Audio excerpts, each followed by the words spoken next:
What's up, smarty people? It's KeysDAN with RadioWhat.com, DJLittleRock.com, coming to you live and in living color from the Radio What studios. And this is my podcast, What Makes You Smarter? It's an extension of the RadioWhat.com internet radio station that I've been running for quite some time. And if you need DJ services, where do I always send you? DJLittleRock.com. Check availability and get a free price quote. And maybe you could have me at your next event. You know I like to party with the people. Hey, also, if you'd like to tell your story or hear the stories of others, I encourage you to check out my other podcast. It's called What Makes You Famous. Find it everywhere using the hashtag What Makes You Famous. Now, on with the show.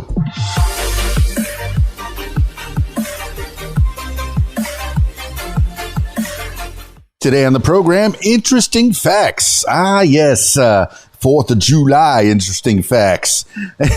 Did you know in 1892, Samoa had 2 July 4th in a row? Yeah, it happened. What do you think it's all about?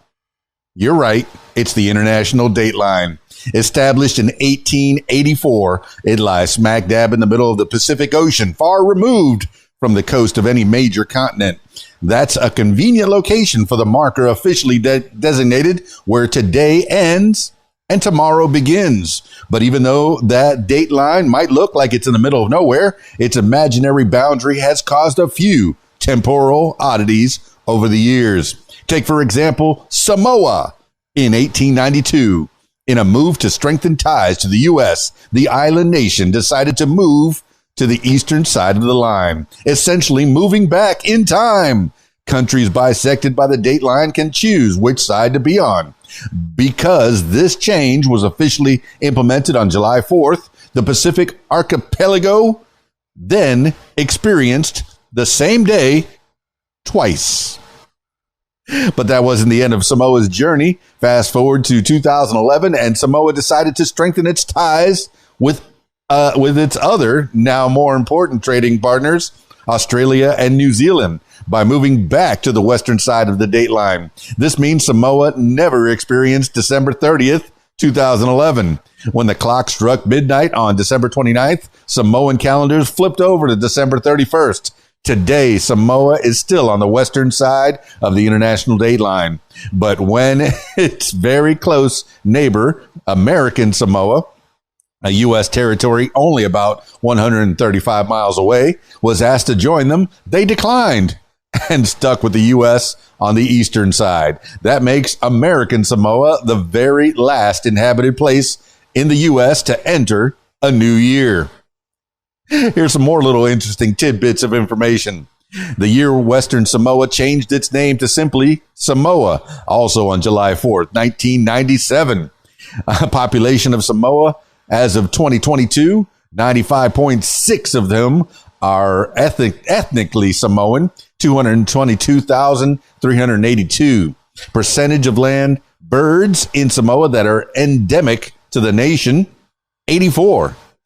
Amount in millimeters, the sea around the Samoa has risen per year since 1993. 4 millimeters. 4. We're sinking. Even more little tidbits of information for you because I like you. I like you so much.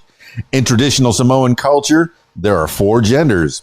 For centuries, many indigenous cultures had viewed gender beyond the binary of male or female. And in Samoa, there are 4 recognized genders.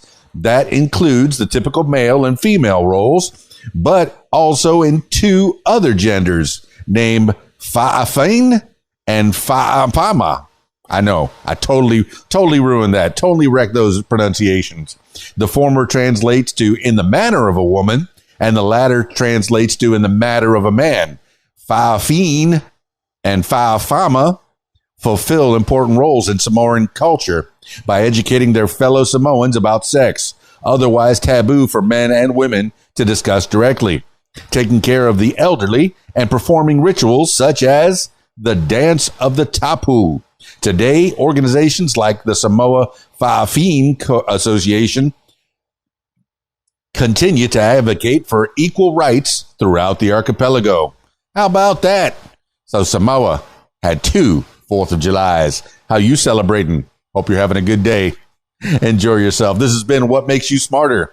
Also, if you'd like to tell your story or hear the stories of others, I encourage you to check out my other podcast. It's called What Makes You Famous. Find it everywhere using the hashtag What Makes You Famous. That's it for me. It's KeysDAN, RadioWhat.com, DJLittleRock.com. Peace. I'm out of here.